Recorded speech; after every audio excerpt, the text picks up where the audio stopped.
નવસારીમાં એક જ દિવસમાં 3 ઋતુનો અનુભવ થતો હોય તેવા દ્રશ્યો આજે સર્જાય છે। નવસારીમાં આજે વહેલી સવારે ઠંડી તો બપોરે ગરમી અને રાત્રે જાણે ચોમાસું જામ્યું હોય તેવું વાવાઝોડા સાથે અમી છાંટણા પણ ક્યાંક ક્યાંક થયા હતા અને જેના કારણે એક જ દિવસમાં 3 ઋતુનો અનુભવ થયો છે। નમસ્કાર દર્શક મિત્રો, તમે જોઈ રહ્યા છો સાંઈ ગ્રુપ સંચાલિત ઝટપટ ન્યૂઝ અને નવસારી લાઈવ। નવસારીમાં આજે જાણે 3 ઋતુ એક જ દિવસમાં સર્જાઈ હોય, એટલે કે એક જ દિવસમાં આખું વર્ષ પૂર્ણ થઈ ગયું હોય તેવું વાતાવરણ સર્જાયું હતું। વહેલી સવારે ઠંડી પડી હતી, એટલે કે વાતાવરણમાં ખૂબ સારી ઠંડક હતી, જાણે શિયાળો હોય તે રીતના ઠંડક થઈ હતી। તો બપોરે ગરમીનો પણ અનુભવ થયો હતો, લોકોએ ગરમીમાં શેકાયા હતા। તો સાંજ પડતા જ વાવાઝોડા સાથે કોઈક વિસ્તારોમાં અમી છાંટણા એટલે કે છાંટાઓ પણ પડવાની ઘટનાઓ સામે આવી છે।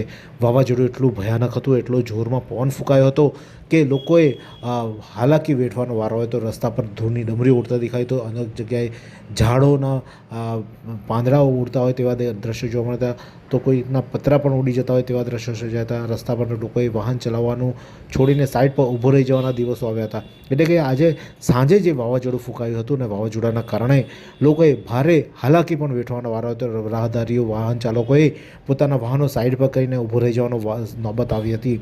એટલે સાંજે જે પવન ફૂંકાયો હતો, ચોમાસામાં પણ આટલો જોરમાં પવન ન ફૂંકાય તેવું વાવાઝોડાનું અસર આજે જોવા મળી હતી।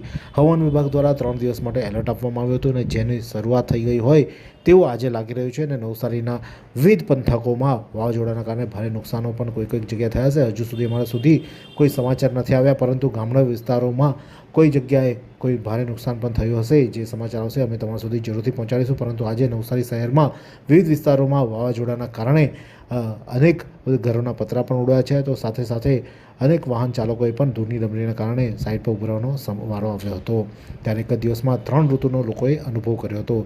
વાત કરીએ હવામાનના જે આજનું તાપમાન છે, ત્યારે તો નવસારી જિલ્લાનું મહત્તમ તાપમાન આજે 34°C રહ્યું હતું, જ્યારે લઘુત્તમ તાપમાન 18.7°C નોંધાયું। હવામાં ભેજનું પ્રમાણ સવારે 51%, જ્યારે સાંજે 38% રહ્યું હતો। હવાની ગતિ 2.7 કિલોમીટર પ્રતિ કલાક। બપોરનો જે આ છે એગ્રીકલ્ચર યુનિવર્સિટી તરફથી બપોરના સમયે જે આપવામાં આવ્યું તે હવામાનના આંકડા તમને આપીએ છીએ, અને હવાની ગતિ ફરતી રહી હતી, અને આ આંકડાઓ બપોરના છે। અત્યારે સાંજના આંકડા હજુ આવતીકાલે આવશે ત્યારે તે પણ જરૂરથી અમે તમને આપીશું।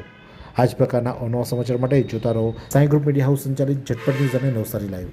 આ સુંદર સૃષ્ટિને નિહાળવા માટે હજારો લોકો પાસે દ્રષ્ટિ નથી, અને એ ત્યારે જ શક્ય બને જ્યારે કોઈ ચક્ષુદાન કરે। તો તમારા સ્વજનો સાથે મળી એક સુનિશ્ચય લઈએ, ચક્ષુદાનને પરિવારની પરંપરા બનાવીએ। વિઝિટ સંત Punit Chakshu bank, rotary eye institute Navsari. Call 7069006329।